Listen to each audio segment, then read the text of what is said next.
السلام عليكم ورحمة الله وبركاته. السلام على النبي الأول. كيف حالك؟ السلام. كيف حالك؟ كيف تقول؟ الحمد لله. كيف صح؟ ما شاء الله. تفضل. السلام عليكم. ما شاء الله ما شاء الله. كيف حالك؟ كيف صحتك يا شيخ؟ ازيك؟ حوري. الحمد لله. Long time. Dubai.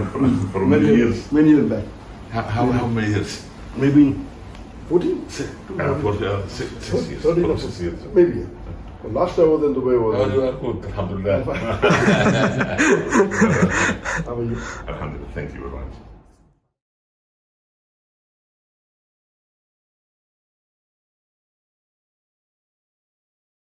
So many thousands of people entered Islam after you, alhamdulillah. What was the most emotional moment for you? Like one specific story that affected you personally? That's right. Question is small, but the answer is big. I mean, the many incidences which, mashallah, touched my life when non-Muslim accepted Islam. One of the unique was whenever I used to go to Dubai to give lectures, there was a person, Hindu by the name of Rahul. He used to, whenever I used to give public lectures, he used to ask me questions. And he used to ask me one of the most difficult questions. And he said that I know more about Islam than about the management that you're doing, or engineering I think you're doing. So his question was something which was different than the other questions. And then I remember one question he asked me, and he said that the first revelation of the Quran that was given by Archangel Gabriel to the Prophet, and he has studied a lot of Quran and Hadith, is about Iqra. And then the Hadith and the Tafsir says that Archangel Gabriel said Iqra, again Iqra. So he's asking the question that what did Archangel Gabriel show to Prophet Muhammad when he said Iqra? Is that document available in the museum? What did he show? There is no record of what did he show. True. When he said, Ma'ana biqari, I cannot read. So I told him, you asked a good question. I asked him, that, do you know Japanese? He said, no. I said, did I show you something in Japanese that you said no? So you don't have to show to say you don't know. When I asked him, do you know Japanese? He said, I don't know. Yes.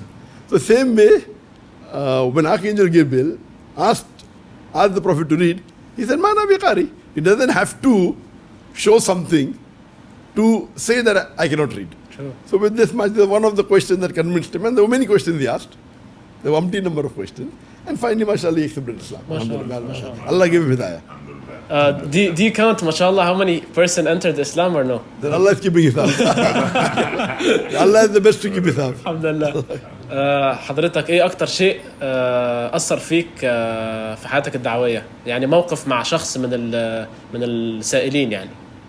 اولا الامور الدعوه دائما نجد فيها العجب العجاب، لكن الانسان في امر الدعوه بعد ان يتحمل تبعاتها يدعو الى الله باخلاص. لكن المواقف كثيره عندما يجابهك انسان مثلا ينكر الاديان او ينكر الدين او ينكر الاسلام، عندئذ تستطيع أن تستعين بالله سبحانه وتعالى بأن تذب وتدافع عن دينك بطريقة يقبلها الآخر، أو بطريقة يعني فيها حسن عرض لدين الله عز وجل. وديننا لا يحتاج إلا أن نحسن العرض، فإذا أحسننا العرض رب العباد سبحانه وتعالى يجعل الإنسان يهتدي إلى الله سبحانه وتعالى.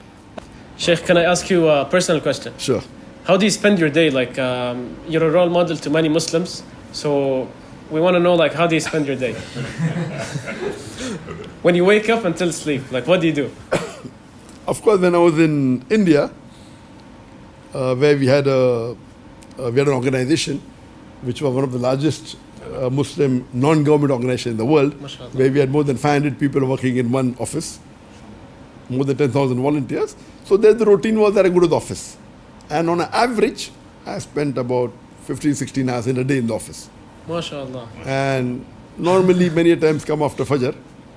Yeah. And then read the Fajr, then sleep for about 3 hours, then get up, have breakfast, then pray the Zohar Salah, then spend time with my parents who were very old that time. Now my father is no longer my life, Jannah, and then go back to the office.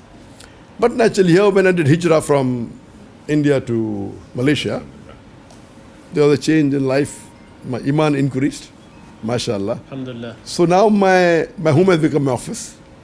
MashaAllah. So normally I feel that if Allah has blessed you, the maximum time a person should spend in life, in a day, is on salah. It's not a fard, it's my recommendation.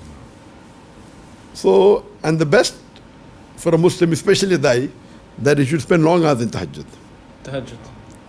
So I advise that if you can spend initially half an hour, then maybe 1 hour, then maybe 2 hours. The longer you spend, it's better. And all your 5 salah should be in the mosque in Jama'ah. And how did you get to know your kids if you're working like 16 hours a day? Ah, that's very good. I believe in Venn diagram. Believe Because Venn diagram means there is overlapping. When I'm married, before marriage, I used to spend maybe about 10 hours for dawah. So people told me, if you marry, you will not be able to spend 10 hours for dawah. So I married a daiya. Then I was spending 12 hours for dawah. But in that 12 hours, maybe 4-5 hours was with my wife. So when I had children, they say, you will not do dawah. So I opened an Islamic school. So I'm with my children doing dawah. And many a time when we go for lecture tours, whether it be to Mauritius, many parts of the world, Indonesia, all 5 of us give talks. Me and my son, they give talks among the general audience. MashaAllah. My wife and my 2 daughters exclusively in front of ladies. MashaAllah. MashaAllah. So we go out for lecture tour maybe for 7-8 days. We extend for 2 days and we enjoy the beauty of that country, whether it be Indonesia, whether it be Malaysia. So it's more of a Venn diagram. MashaAllah. So it is 2 in 1 and that's the best. يعني العيلة كلها ما شاء الله الزوجة للنساء وهو للرجال وحتى الابنة ما شاء الله تبارك الله. وعمليا الدكتور ذاكر نايك يمثل الآية الكريمة واجعلوا بيوتكم قبلة، فهو جعل بيته كله بيت دعوة. وهكذا يجب أن يكون الدعاة يقضون كل أوقاتهم للدعوة إلى الله. دكتور ذاكر نايك بهذه الصورة بيجعل هو وأفراد أسرته كله دعاء إلى الله سبحانه وتعالى. ودائما نحن ندعو له بظهر الغيب دائما بالتوفيق والحفظ. وأنا يعني كما قلت أضع في الدعاء في كل صلاة لي أن أدعو له أن يحفظه ويحفظ أبنائه وأسرته، لأنه عبارة عن معلم كبير من معالم الإسلام والدعوة إلى الله سبحانه وتعالى. وهو يدعو إلى الله على بصيرة ووضوح وبأسلوب هادئ وبسيط وليس عدوانيا، لكن العالم إياه هو الذي يقف بعدوانية ضده. نسأل الله السلامة إن شاء الله، ربنا يحفظه من كل سوء. شاكرين فضل دكتور ذاكر نايك، وأنا يعني very glad to see you today and إن شاء الله ندعو لك وللأسرة الكريمة بإذن الله. ربنا يحفظكم من كل سوء ويطرد عنكم شياطين الإنس والجن ويوفقك دائما لما تصنعه. ونحن دائما اعلم أن لك إخوة في العالم كله وأنا من أولهم.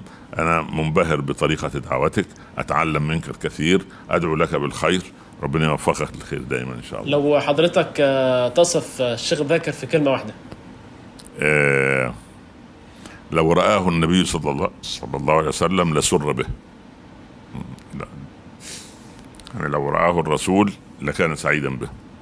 هذا من عينات الإخلاص التي تسير على قدمين ولا أزكي على الله. Sheikh Zakir, if you were to describe Dr. Omar in one word, what would you say? One word is difficult. But alhamdulillah, I would say that Allah has chosen him to spread the message of deen through him. So he's one of the chosen person from Allah to spread the deen. Alhamdulillah. What he said about you, he said, if the Prophet was to see you, he will be very glad. Alhamdulillah. Jazakallah kull khair.